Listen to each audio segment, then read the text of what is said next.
리차드 닉슨 대통령의 정적이 있었습니다. 대부분의 정치하는 사람은 정치 라이벌이 있습니다. 워터게이트 사건으로 유명한 리차드 닉슨의 정치 라이벌은 허버트 험프리라는 상원의원이었습니다. 이 두 사람은 얼마나 심각하게 많이 싸웠는지 거의 정치 기간 동안에 늘 둘이 앙숙으로 남아 있었습니다. 허버트 험프리라는 이 상원의원이 죽기 3일 전에 제시 잭슨이라는 담임 목사가 찾아와서 임종 예배를 드려드립니다. 이제 며칠밖에 살지 못할 거라는 걸 아니까는 담임 목사님이 그 허버트 험프리에게 하고 싶은 말을 해봐라는 겁니다. 보통 무슨 말을 합니까? 저도 돌아가신 분을 많이 봤지만은 사랑하는 사람이 보고 싶다거나 뭐 하나님이 보고 싶다거나 뭐 그런 이야기를 합니다. 근데 이 허버트 험프리는 리차드 닉슨을 불러달라고 말했습니다. 자기가 가장 싫어하는 정치적 라이벌, 거의 원수라고 말할 수 있는 리차드 닉슨을 불러달라고 말하였습니다. 깜짝 놀란 제시 잭슨 담임 목사가 정말이냐고 물었습니다. 그렇죠. 우리 죽어가면서 보기 싫은 사람을 보고 싶어 할 사람이 누가 있겠습니까? 사랑하는 사람만 보아도 시간이 부족한데 누가 보기 싫은 미운 사람을 보고 싶겠습니까? 허버트 험프리가 리차드 닉슨을 찾았습니다. 이것이 바로 죽기 3일 전의 이야기입니다. 그리고는 리차드 닉슨이 오자마자 자신을 용서해달라고 말합니다.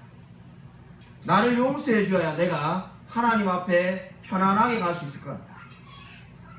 내가 당신에게 한 수많은 말들을 제발 용서해달라. 그 공격하고 미워하고 저주했던 말들을 내가 하나님 앞에서 어떻게 벌을 받을 수 있겠는가. 나를 용서해달라. 그 말을 듣자마자 리차드 닉슨이 울면서 서로 껴안고 서로를 위해서 기도해 주었다고 합니다. 여러분, 이 이야기가 무엇을 보여줍니까? 인생에서 정말로 손꼽힐 만큼 성공한 사람들, 바로 리차드 닉슨과 허버트 험프리 같이 인생에 출세한 사람들도 인생의 죽음 앞에서는 다른 것들을 구하게 되어 있습니다. 바로 자신의 영혼의 문제입니다. 내가 하나님 앞에 갔을 때 어떠한 평가를 받을까? 하나님이 나의 삶을 어떻게 바라보실까?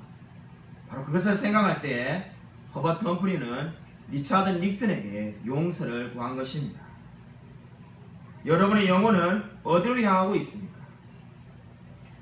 여러분, 오늘 우리가 지금 열왕기서를 계속 살펴보고 있는데 열왕기서는 등장인물들을 자세하게 말하지 않는 특징을 가지고 있습니다.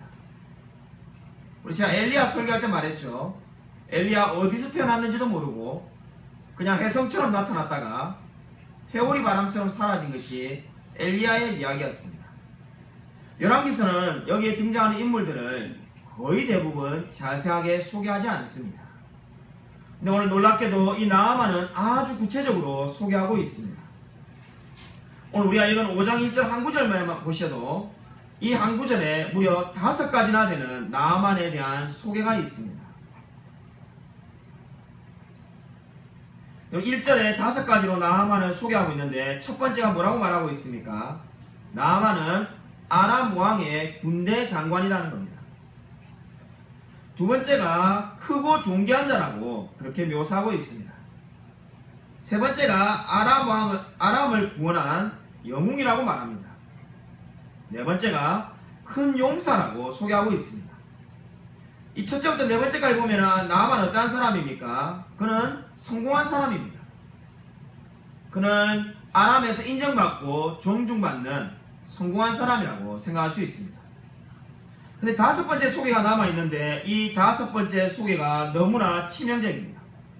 첫 번째부터 네 번째는 너무나 좋은 내용이었지만은 이 5번째는 안타까우리만큼 아주 나쁜 내용입니다.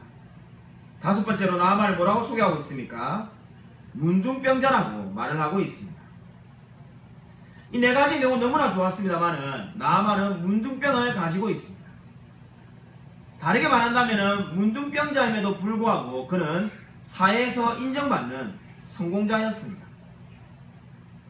이 문둥병은 지금의 한센병을 말합니다. 이 당시에는 이 병이 불치의 병이었습니다. 지금은 이 병이 그리 대단한 병이 아닙니다만은 당시에는 이 병이 걸리면은 죽는다고 보았습니다. 그래서 우리 구약성경 읽으면 문둥병자는 어떻게 해야 됩니까? 사람들이 다가오면은 다가오지 말라고 자기가 먼저 소리를 질러야 됩니다. 이 문둥병이 걸린 것만 해도 비참한데 사람들이 다가오면은 그 사람이 알아서 피해주는 것이 아니라 자기에게 다가오지 말라고 나는 부정한 사람입니다 라는 것을 계속 외쳐야만 했습니다. 얼마나 비참합니까? 여러분 한번 생각해 보십시오. 여러분 향락을 걸어다니면서 저한테 오지 마세요. 저 더러운 사람이에요. 이렇게 말하고 다녀야 된다면 인생이 얼마나 괴롭겠습니까? 그렇게 해야 되는 사람이 지금 문둥병자였습니다. 근데 최근에 학자들은 이 문둥병을 한센병이라고 보지 않고 다르게 보려는 경향이 있습니다. 여러분이 주석을 가지고 있다면 다르게 소개한 주석이 있을 것입니다. 일부 학자들은 기원전에는 이 가나안 땅에는 한센병이 유행한 적이 없다는 고고학적인 증거를 들어가지고 이것을 일종의 피부의 건선으로 보는 사람들이 있습니다. 그러니까 피부가 막 가려운 건선을 이 병이라고 주장하는 분들이 있습니다.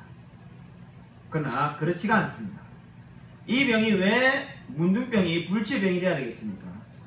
지금 이 나아만이 만약에 조금 그냥 피부가 가려운 아토피 같은 그러한 건선 때문에 왜 이스라엘 땅까지 갔겠습니까? 오늘 이 전체 내용을 보면은 지금 나아만은 분명히 불치병을 겪고 있었습니다. 그렇기 때문에 지금 아람에서 엘리사를 만나러 자기가 믿지도 않는 하나님의 종 엘리사에게까지 나아가지 않았겠습니까? 여러분 성경이 말하는 이 나아만을 보면은 오늘 어떻습니까? 이 나아만은 자신이 지금 문둥병을 나으려고 마음을 먹고 있는 것이 아니었습니다. 아예 고칠 생각도 하지 않고 일상을 살고 있는데 그의 여종이 지금 놀라운 말을 합니다. 이 여종은 어떤 사람입니까? 이스라엘 땅에서 잡아온 노예였습니다. 아람이 전쟁에서 이기고 이스라엘 땅에서 노예를 잡아왔는데 그 노예가 하나님을 믿는 자였습니다.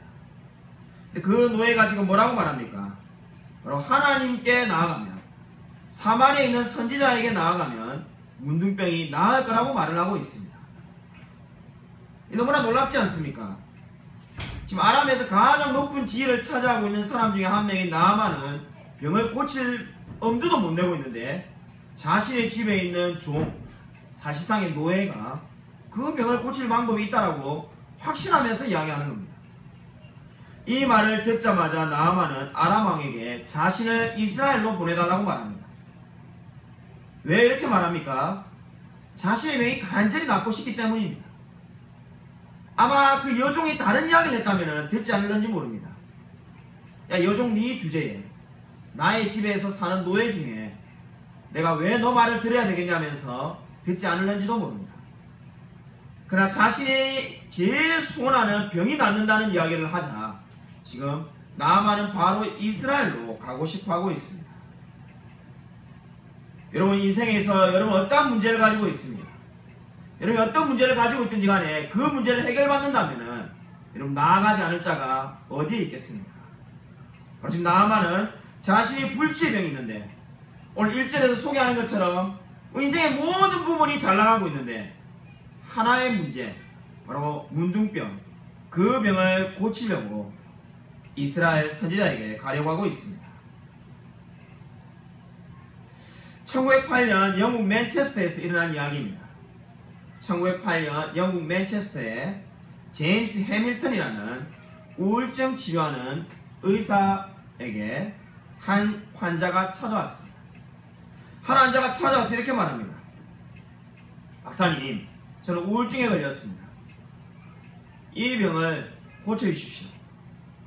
제가 웃지 않은 적이 얼마나 오래됐는지 기억조차 나지 않습니다. 그의 말을 듣고 있던 해밀턴 박사가 이렇게 말합니다. 웃으면은 그 모든 우울증이 사라집니다. 웃을 수 있는 방법을 알려드리겠습니다. 어떻게 하면 됩니까? 지금 여기를 나가면은 오늘 밤에 이 맨체스터에서 그리말디라는 유명한 서커스가 하는 그 서커스인이 하는 서커스가 있습니다. 그 서커스에 참석해서 그리말디가 하는 행동을 한번 보십시오. 웃지 않고는 견딜 수가 없을 것입니다. 그렇게 웃다 보면은 우울증은 금방 나아지게 됩니다. 그 말이 끝나자마자 이 환자가 뭐라고 말하는지 아십니까? 제가 그리말디입니다. 이 이야기가 뭘 보여줍니까? 수많은 사람들에게 웃음을 주는 최고의 서커스인 그리말디가 그 사람이 우울증이 걸린 겁니다. 자신이 우울증이 걸려가지고 자신의 마음을 해결할 수 없는데 억지로 매일마다 남을 웃기고 있습니다. 얼마나 괴롭겠습니까? 남은 웃길 수 있지만은 자기 자신을 웃길 수 없기 때문에 지금 의사에게 찾아온 것입니다. 그렇습니다. 모든 사람에게 인생에 문제가 있습니다. 오늘 이 나아만도 자신의 문제인 이 문둥병을 해결하기 위해서 자신이 알지도 못하는 하나님의 선지자 엘리사에게 나아가려고 하고 있습니다. 아람 왕이 자신의 충복인 이 나아만을 돕기 위해서 이스라엘 왕에게 편지를 보냈다고 성경은 말합니다. 실제로 보시면은 이 편지를 받은 이스라엘 왕이 읽자마자 옷을 찢어버립니다. 왜 그렇게 합니까? 왜 이스라엘 왕이 편지를 읽자마자 자신의 옷을 찢습니까? 그 내용을 보면 이스라엘 왕이 말하는 바가 맞습니다.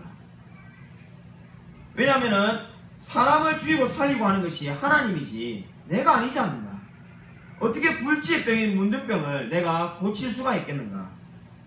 이렇게 말하면서 지금 이스라엘 왕이 옷을 찢고 있습니다. 그래서 이스라엘 왕은 지금 어떻게 오해하고 있습니까? 이것은 분명히 정치적으로 나갈 수 없는 문둥병자 나아만을 내게 보내어서 왜 낫게 하지 못하느냐라고 시비를 걸려고 하는 거다. 그러니까 이스라엘을 괴롭히고 싶은데 괴롭힐 방법을 찾기 위해서 지금 일부러 나아만을 보내는 거라는 겁니다. 한마디로 시비거리를 만들겠다는 겁니다. 이 오늘 말씀들 한번 주목해 보십시오. 한 여종이 자신이 믿는 하나님에 대한 간절한 신앙 고백을 하는 겁니다. 내가 믿는 하나님은 어떤 병도 고칠 수 있다는 그 한마디를 통해서 지금 엄청난 일이 벌어지고 있습니다. 아람과 이스라엘에 굉장한 긴장관계가 조성되었습니다. 여하튼 어찌됐든 간에 엘리사가 나아만의 소식을 듣고 엘리사는 왕에게 그 나아만을 자기 집으로 보내라고 말합니다. 그리고 나아만이 엘리사의 집 앞에 섰습니다. 문둥병을 고침받기 위해서 온 나아만은 구절을 보시면은 여러 많은 병거와 말들을 데리고 왔습니다. 말과 병거를 데리고 온 이유가 어디에 있습니까? 자신이 얼마나 대단한 사람인지를 보여주고자 하는 겁니다. 근데 이렇게 대단한 사람이 왔으면 어떻게 해야 되겠습니까? 여러분의 집 앞에 대통령이나 장관이 왔다면 어떻게 하겠습니까? 정말 문 밖으로 빨리 뛰어나와가지고 모시려고 하지 않겠습니까? 근데 엘리사는 밖으로 나와보지도 않고 사람을 보내어서 요단강에 가서 7번 씻으라 이 말만 전합니다. 이 말을 듣자마자 나아만이 크게 분노합니다. 이 나아만이 분노한 이유가 무엇입니까? 물론 무시당했다는 생각이 들 수도 있지만은 가장 근본적인 문제가 무엇입니까? 이 엘리사가 말하는 명령이 너무나 쉽기 때문입니다. 요단강에 가서 7번 씻으라는 명령은 아무나 다 할 수 있는 겁니다. 실제로 요단강을 가서 보면은 이건 강이라기보다는 그냥 우리 한국에 있는 평범한 동네 하천이라는 생각이 듭니다.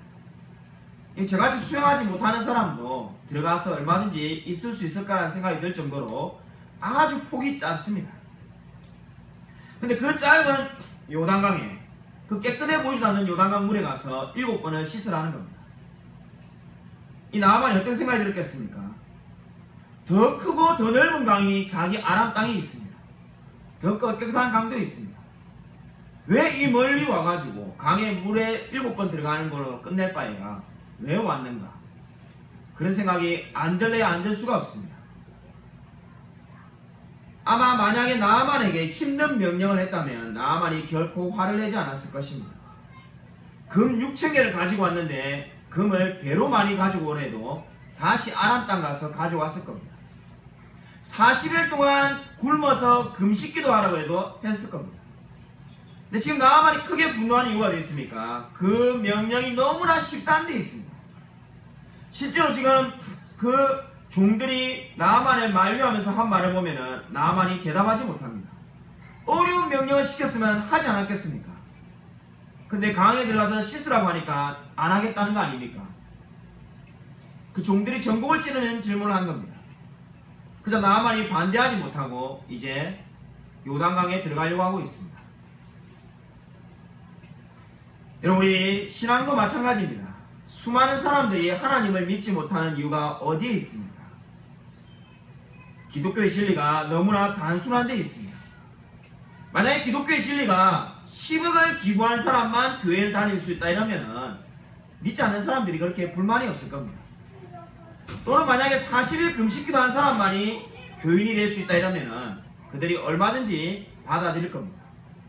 근데 기독교의 진리가 너무나 단순한 게 어디 있습니까?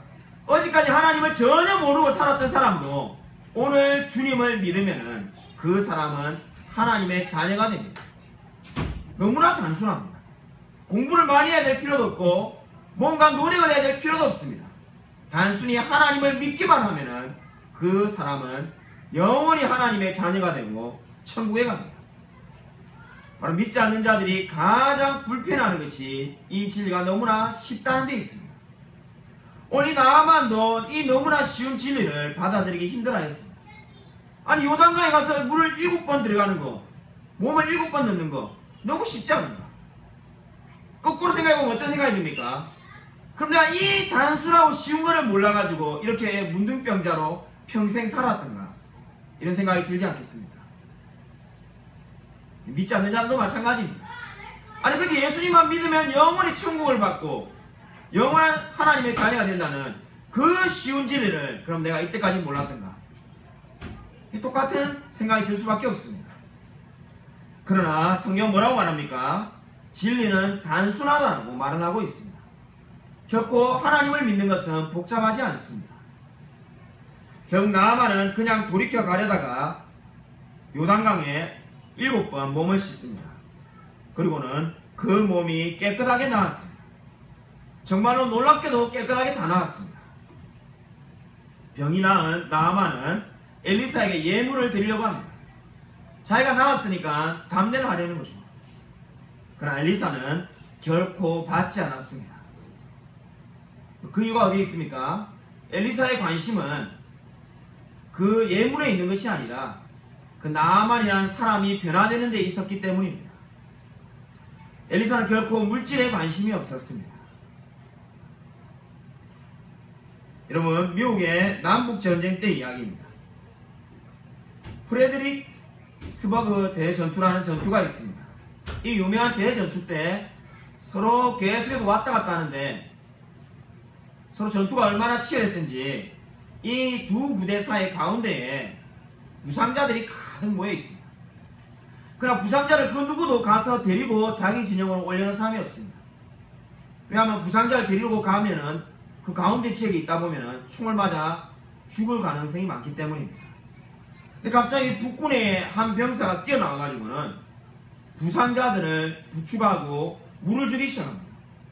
그러니까 남군 쪽에 있는 사람들이 그쪽에 있다가 분명히 뭐 공격을 하겠지 싶은 마음이 들어서 막 총을 가격합니다. 죽을 위기지만은 그 사람은 반응하지 않고 계속해서 부상자들에게 한 사람 한 사람 물을 나눠줍니다. 이 남군에 있는 지휘관이 총 사격을 멈추라고 말합니다. 그들이 보니까 너무나 놀라운 거죠. 아니, 무슨 용기로 이 지금 두 진영에 총이 난발하는데 가운데 와가지고 물을 나눠주고 있는 거예요. 남군에 있는 한 병사가 용기를 내어가지고 중간 지점에 와서 그 사람에게 묻습니다. 아니, 죽을 수도 있는데 왜 도대체 이렇게 물을 나눠줍니까? 불쌍하지 않습니까? 이들이 불쌍해서 왔습니다. 그자 이 남군의 쪽에서 온 사람이 이 북군의 그 병사의 태도에 감동을 받아서 제발 이름이라도 알게 달라면서 이름을 묻습니다. 그러자 그 사람이 빙긋이 웃으면서 저는 크리스찬입니다. 이 말만 하고 떠났습니다. 떠나는 그에게 계속 이름을 물었지만은 이름을 알 필요가 뭐가 있습니까? 제가 하나님의 자녀란 것만 알고 계십시오. 여러분, 이 이야기가 뭘 보여줍니까? 자신을 드러내지 않고 이 사람은 그저 남을 도왔습니다. 오늘 엘리사도 마찬가지입니다. 왜 엘리사가 나와가지고 나아만에게 손을 얹으면서 기도해가지고 마치 자기가 고친 것처럼 이렇게 할 수 있지 않습니까? 엘리사는 아예 나오지도 않았습니다. 그리고 요단강에 들어가서 물에 들어가서 나아만이 씻을 때 나으라고 말만 전했을 뿐입니다. 왜 그렇게 한 겁니까? 영광을 받아야 될 사람은 하나님이지 엘리사가 아니라는 겁니다. 엘리사 자기가 모든 걸 사했냐 그렇게 영광을 받으려고 하지 않았습니다. 그렇기 때문에 엘리사는 예물도 받지 않았습니다. 여러분, 이러한 삶의 태도가 바로 우리에게 가장 필요한 태도입니다. 오늘 주보에 보시면은 제가 영국 성사학자 윌리엄 바클레의 말을 제가 옮겨놓은 게 있습니다. 영국 성사학자 윌리엄 바클레는 이런 말을 남겼습니다. 많은 사람들이 교회에 나오게 된 것은 신앙에 대한 이론에 설득되어서가 아니라 기독교인의 사랑을 보았기 때문이다. 그리고 많은 사람들이 교회를 떠나게 되는 이유는 성경 내용을 믿을 수 없기 때문이 아니라 교인들의 불친절하고 추한 모습을 보았기 때문이다. 그렇지 않습니까? 많은 사람들이 교회에 나오는 것이 이 성경을 다 알기 때문에 나오는 것이 아닙니다. 믿지 않는 자들이 처음에 교회 나오는 이유가 어디에 있습니까? 바로 믿는 사람들이 보여준 그 사랑, 방금 그 북군에 있는 사람이 죽을 위기를 무릅쓰고 물을 나누어 준 것처럼, 그리고 엘리사가 아무런 조건 없이 나아만을 낫게 해준 것처럼 그 하나님의 놀라운 사랑을 베풀었기 때문에 하나님께로 나오는 것입니다. 다르게 말해서 수많은 사람들이 교회를 떠난 이유가 어디에 있습니까? 정말로 하나님을 믿지 못해서, 이 성경을 믿지 못해서 떠나는 게 아닙니다. 기독교인들의 추한 모습을 보았기 때문에 떠나는 것입니다. 그렇지 않습니까? 바로 저와 여러분이 어떻게 살아야 되는지를 바로 이 말씀이 보여주고 있는 것입니다. 여러분, 정말로 기독교인으로서 하나님의 사랑을 나타내고 있습니까? 여러분, 주위에 있는 사람들이 여러분에게 어떻게 여러분을 평가하고 있습니까? 이 하나님을 만난 나아만은 두 개의 신앙 고백을 하고 있습니다. 이 나아만은 지금 15절에 보시면 첫 번째로 이렇게 신앙 고백을 합니다. 이스라엘 외에는 온 천하에 신이 없는 줄을 아나이다. 이 하나님을 만난 나아만은 첫 번째 신앙 고백을 이렇게 말합니다. 이스라엘 외에는 온 천하에 신이 없는 줄을 아나이다. 이 나아만은 엘리사 앞에 나오기 전까지만 하더라도 하나님이 누군지도 몰랐습니다. 그러나 이제 이 문둥병을 치료받고 난 다음에 뭐라고 고백하고 있습니까? 이스라엘 외에는 온 천하에 신이 없다는 겁니다. 두 번째 신앙 고백을 17절에 말하고 있는데, 이제부터는 종이 번제물과 다른 희생제사를 여호와 외 다른 신에게는 드리지 아니하겠나이다. 이 말이 무슨 말입니까? 이제 결코 내가 이제 다른 신에게는 제사를 드리지 않겠다라고 말을 하고 있습니다. 이 나아만의 신앙 고백이 무엇을 의미합니까? 방금 하나님을 만나자마자 나아만은 두 개의 위대한 신앙 고백을 하고 있습니다. 하나님 외에는 참 신이 없다. 그리고 나는 이제 하나님께만 예배를 드리겠다라고 고백하고 있습니다. 여러분, 이 말씀이 무엇을 의미합니까? 바로 오늘 하나님을 만난 사람도 바로 두 개의 위대한 신앙 고백을 하고 있는 것입니다. 여러분이 정말 하나님을 만난 사람입니까? 그러면은 이 두 개의 신앙 고백이 여러분이 그리스도인인지 아닌지를 구별하는 기준이 될 겁니다. 여러분의 마음 가운데 동일한 신앙 고백이 있다면은 저와 여러분은 하나님을 만난 사람입니다. 하나님만이 참신이며 나는 그 어떠한 다른 신도 예배하지 않겠다고 다짐하고 있다면은 저와 여러분은 그리스도인입니다. 여러분, 이번 주에 우리가 새벽마다 하는 큐티 말씀에 매일 성경에 요한복음 4장의 사마리아 여인을 우리가 보았을 겁니다. 그 사마리아 여인이 예수님을 만나고 첫 번째 한 행동이 무엇이었습니까? 자신이 물을 길러 왔는데 그 물동이를 버려두고 그 동네 사람들에게 복음을 전하였습니다. 이게 바로 예수님을 만나자마자 한 첫 번째 행동이었습니다. 하나님을 믿지 않던 여인이 하나님을 만나자마자 한 첫 번째 행동은 물동이를 버려두고 자신이 이웃에게 하나님을 전하고자 하는 마음으로 달려가서 그리스도를 전하였습니다. 그리고 많은 사람이 그리스도를 믿었다라고 성경은 말하고 있습니다. 여러분, 이 말씀이 무엇을 의미합니까? 바로 허셀포드 목사님이 말하는 것처럼 예수님을 믿으면은, 하나님을 믿으면은 1분 안에 복음을 전할 마음이 생기게 되는 겁니다. 왜 그렇습니까? 그 마음에 생명이 생기기 때문입니다. 바로 오늘 나만도 믿자마자 무엇을 말합니까? 이제 하나님 외에는 결코 예배하지 않겠다고 다짐하고 있습니다. 사랑하는 여러분, 정말로 하나님을 만난 사람입니까? 여러분의 마음 가운데 하나님을 사랑하며 하나님께 예배하고자 하는 마음으로 가득 차 있습니까? 여러분, 2017년을 어떻게 살아가기로 결심하고 있습니까? 내가 정말로 나를 구원하신 그 하나님만을 사랑하며 살아가겠다라고 다짐하고 있습니까? 여러분, 정말로 여러분이 하나님을 만난 사람이라면 그 하나님께 여러분의 모든 삶을 드리고 싶어 할 것입니다. 미국에 실제로 일어난 이야기입니다. 주유소 지배인으로 일하던 알 존슨이라는 사람이 20세 때 두 친구와 함께 은행을 털었습니다. 은행을 털었는데 두 명의 친구는 총에 맞아가지고 즉사했습니다. 이 도망가던 이 알 존슨이 잡혔는데 은행원들이 착각해가지고 이 사람은 범인이 아니라고 진술하는 바람에 알 존슨은 풀려났습니다. 이 복받은 사람이죠. 세상적으로 말하면은 행운이 정말로 많은 사람이었는데 이 알 존슨이라는 사람이 어느 날 아내를 만났는데 그 아내가 예수를 믿는 사람이었습니다. 이 행운이 많아가지고 이제 감옥에 가지 않았던 이 알 존슨이 아내를 따라서 교회를 다니기 시작했습니다. 처음에 그냥 아무 생각 없이 다녔는데 신앙이 생기게 되었습니다. 신앙이 생기고 하나님의 구원 계획이라는 책자를 하나 읽게 되었습니다. 읽다 보니까 자기의 죄가 계속 떠오르는 겁니다. 처음에는 이 죄를 그냥 없는 셈 치고 살려고 했는데 견딜 수가 없었습니다. 존슨이라는 이 사람이 경찰서에 가서 자수를 하였습니다. 온 미국에 난리가 났습니다. TV에도 보도되고 분명히 도둑은 3명이라는 것을 그때 보았다고 했는데 은행 직원들이 2명밖에 알지 못해서 2명은 총 맞아 죽었고 1명은 영원히 잡을 수 없는 미제 사건으로 남았는데 그 미제 사건의 도둑이 제발로 경찰서에 와서 자수를 한 겁니다. 그리고는 그가 어떠한 벌이든 달게 받겠다고 말하였습니다. 실제로 일어났던 이 일은 캔사스 주에서 특별히 법을 발의해서 그 모든 죄를 용서해 주었습니다. 알 존슨이 경찰서에 갈 때는 영원히 감옥에 살 거라고 생각하고 감옥에 갔지만은 결국은 풀려나게 되었습니다.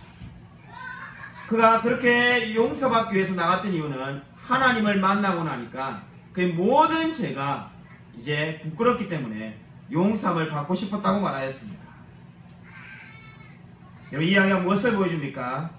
여러분, 하나님을 만난 사람은 삶이 변화되게 되어 있습니다. 여러분, 정말로 하나님을 만났습니까? 오늘 나만이 하나님을 만나고 난 다음에 한 신앙 고백을 주목해 보십시오. 그는 하나님을 전혀 알지 못하고 살았지만 이제 하나님만을 참신으로 예배하겠다고 말하고 있습니다.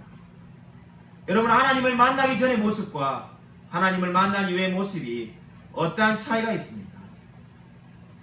여러분, 하나님이 여러분의 인생을 어떻게 변화시키고 가고 있습니까? 여러분, 정말로 하나님께 모든 삶을 드리고 있습니까?